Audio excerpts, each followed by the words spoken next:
Hello दोस्तों, welcome back once again to our channel Billion Education. My name is Yash और आज हम पढ़ने वाले हैं स्ट्रक्चर ऑफ अल्डो पेंटोज के बारे में। तो जैसा कि आप सब जानते हैं, इसके पहले हमने स्ट्रक्चर ऑफ अल्डो टेट्रोज कर लिया, अल्डो ट्रायोज भी कर लिया। तो अब बारी है अल्डो पेंटोज की। तो अल्डो पेंटोज में हम वही स्ट्रक्चर पढ़ेंगे जो हमारे IIT जेई मेंस और एडवांस पॉइंट ऑफ व्यू से इम्पॉर्टेंट है। तो चलिए दोस्तों शुरू करते हैं। तो जब आप ये जान ही गए हैं कि अल्डो पेंटोज के बारे में बना रहे हैं, तो यहाँ पे डबल बॉन्ड O, फिर ये एक कार्बन, 2 3 4 और ऐसे ये 5 हो गया। टोटल 5 कार्बन हो गए। और यहाँ पे OH OH OH और एक OH यहाँ पे, टोटल 4 OH होंगे। चलिए अब इसका कितना स्ट्रक्चर पॉसिबल होगा वो देखते हैं हम। तो इसमें कितने कायरल सेंटर है? 1 2 3, ये तो नहीं होगा। तो total chiral center are 3। Now what do you mean by chiral center? एक ऐसा सेंटर जिसमें जो कार्बन होता है वो sp3 हाइब्रिडाइज होना चाहिए और उसकी जो 4 वैलेंसीज हैं वो डिफरेंट ग्रुप से सेटिस्फाई होना चाहिए। ओके, तो ऐसे सेंटर को हम कायरल कहते हैं। तो जो कायरल है उसको मैंने ऐसे ग्रीन से रिप्रेजेंट कर दिया है। अब देखिए यहाँ पे ये पहला वाला तो कायरल हो ही नहीं सकता क्योंकि यहाँ पे तो हाइब्रिडाइजेशन sp2 है। अगर आपको हाइब्रिडाइजेशन में कुछ प्रॉब्लम है तो आप हमारी बाकी की वीडियो इनऑर्गेनिक केमिस्ट्री में जाके हाइब्रिडाइजेशन चेक कर सकते हैं। अब जरा देखिए यहाँ पे ये एक पार्ट हुआ, ये पूरा एक पार्ट हो गया, ये एक पार्ट हुआ और यहाँ पे एक होगा हाइड्रोजन, तो ये हो गया कायरल। ठीक उसी तरह से बाकी सब भी जो एस्टेरिक से रिप्रेजेंटेड है, मैं वापस बोलना चाहूंगा, जिसे मैंने एस्टेरिस्क से रिप्रेजेंट किया है वो सारे कायरल है। एस्टेरिस्क मतलब ऐसा कुछ, ठीक है। चलिए तो हम देखेंगे नंबर ऑफ स्टीरियो आइसोमर्स। तो इसके टोटल कितने स्टीरियो आइसोमर पॉसिबल होंगे? जी हाँ, according to formula 2n, where n stands for number of chiral center, total 8 structures are possible, या फिर 8 स्टीरियो आइसोमर पॉसिबल होंगे इसके। ठीक है, हम तो 8 तो नहीं पढ़ेंगे, हम 3 पढ़ेंगे जो हमारे सिलेबस पे जरूरी है। ओके, ऐसे पढ़ने जाएंगे 8 स्ट्रक्चर तो 8 यूज नहीं होते, बट 3 स्ट्रक्चर हमारे बहुत ही ज्यादा काम में आते हैं, वो हम देखेंगे। तो सबसे पहला आप खुद ही समझ गए रहोगे, राइबोज।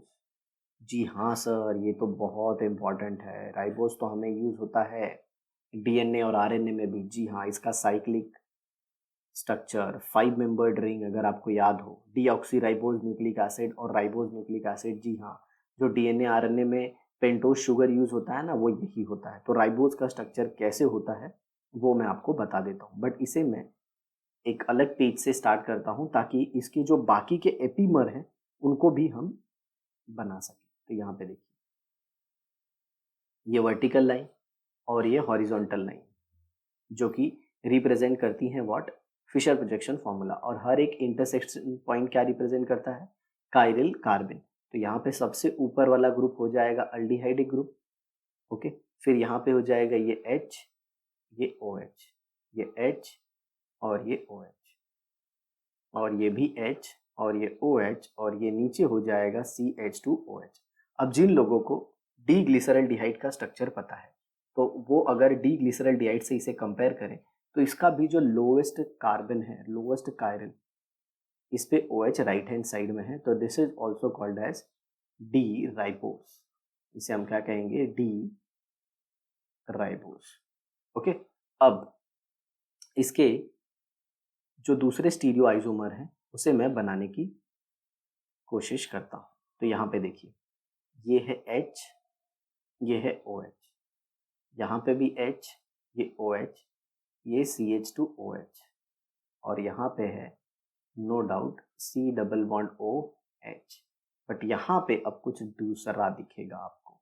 यहाँ पे हो गया ये H के बदले OH और यहाँ पे ये H। तो जरा ये फर्स्ट स्ट्रक्चर और सेकेंड स्ट्रक्चर को कंपेयर कीजिए। नो डाउट फर्स्ट और सेकेंड एक दूसरे के स्टीरियो आइसोमर है, उनके बीच में रिलेशन डाइस्टीरियोमर है, बट डाइस्टीरियोमर भी एक डायस्टीरियोमर के लिए हम कार्बोहाइड्रेट केमिस्ट्री में एक स्पेसिफिक टर्म यूज करते हैं कॉल्ड एज एपीमर। जी हाँ, तो क्या मैं कह सकता हूँ कि जो सेकेंड स्ट्रक्चर है ये एपीमर है और इसका नाम है अराबिनोज। क्या नाम है इसका? अराबिनोज। और ये C2 एपीमर है। C2 एपीमर किसका? राइबोज का। अब जो लोग इस वीडियो को पहली बार देख रहे हैं, मतलब इसके पहली वाली वीडियोस को नहीं देखा है, तो आप जाके उसे जरूर देख लीजिए। दैट इज स्ट्रक्चर ऑफ अल्डोटेट्रोज, उसको देख लीजिए। तो वहाँ पे एपीमर को मैंने अच्छे से बताया है और उसका एक्सप्लेनेशन भी दिया है। तो जो अराबिनोज होता है ये C2 एपीमर होता है किसका? राइबोज का। C2 क्यों? क्योंकि सेकेंड कार्बन पे देखिए, ये फर्स्ट कार्बन, ये फर्स्ट कार्बन, ये सेकेंड कार्बन, ये थर्ड कार्बन, ये फोर्थ कार्बन और ये फिफ्थ कार्बन। तो सेकेंड कार्बन पे पोजीशन चेंज हो गया है। ओके, इसीलिए इसको C2 एपीमर कहते हैं। चलिए अब तीसरा पॉसिबल स्ट्रक्चर मैं बनाने की कोशिश करता हूँ।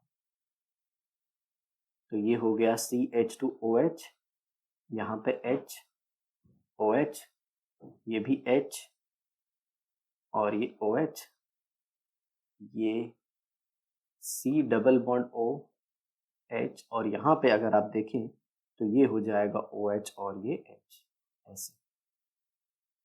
ओके, तो अगर आप देखें तो ये कार्बन कौन सा है?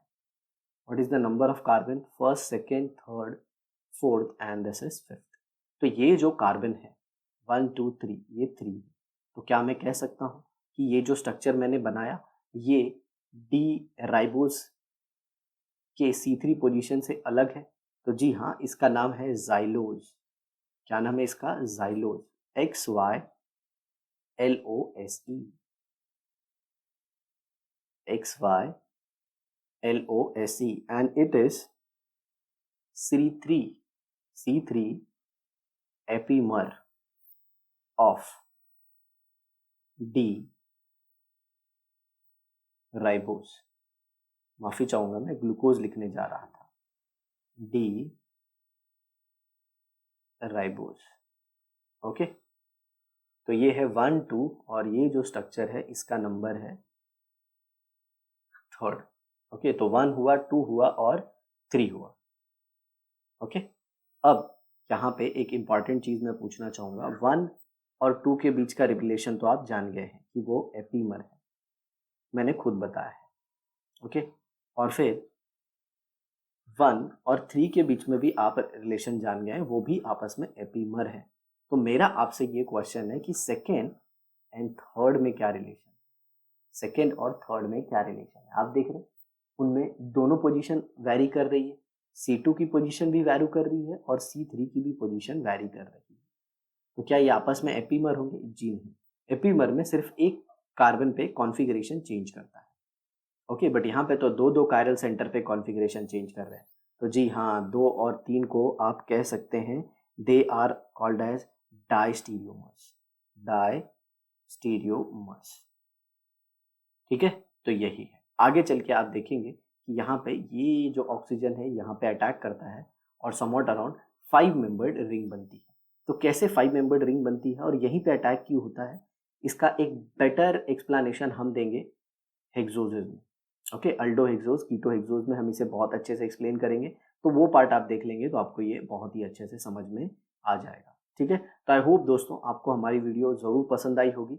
अगर आपका कोई डाउट है तो नीचे कमेंट बॉक्स में लिख दीजिए ताकि हम उसके ऊपर वीडियो बनाएं या फिर पॉसिबल जिस भी तरीके से पॉसिबल हो आपका डाउट क्लियर कर सकें। तो जितना हो सके उतना ज़्यादा अपने दोस्तों के बीच शेयर कीजिए। चैनल पे पहली बार आए हैं तो सब्सक्राइब करना ना भूलें और बेल आइकन को भी दबा दें ताकि हम जब भी वीडियो अपलोड करें आपको नोटिफिकेशन मिल जाए, ठीक है। तो इसी तरह हमारी वीडियो देखते रहिए और अपना ज्ञान बढ़ाइए। मिलते हैं आपसे नेक्स्ट एपिसोड में, तब तक के लिए बाय।